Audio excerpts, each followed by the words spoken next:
بسم الله الرحمن الرحيم سبحان الذي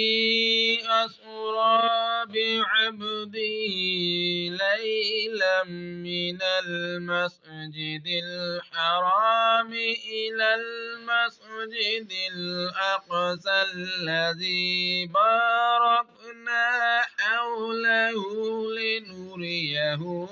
من آياتنا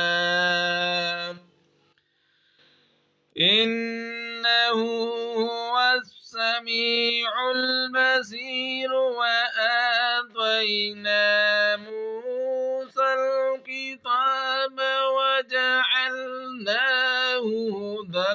لبني إسرائيل ألا تتخذوا من دوني وكيلا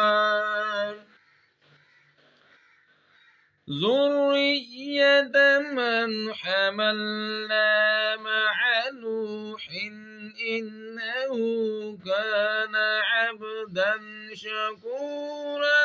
وقضينا إلى بني إسرائيل في الكتاب لتفسدن في الأرض مرتين ولتعلن علوا كبيرا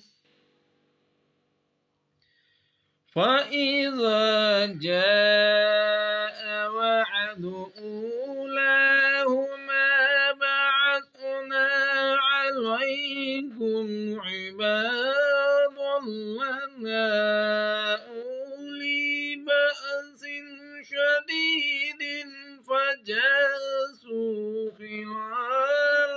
الديار وكان وعدا مفعولا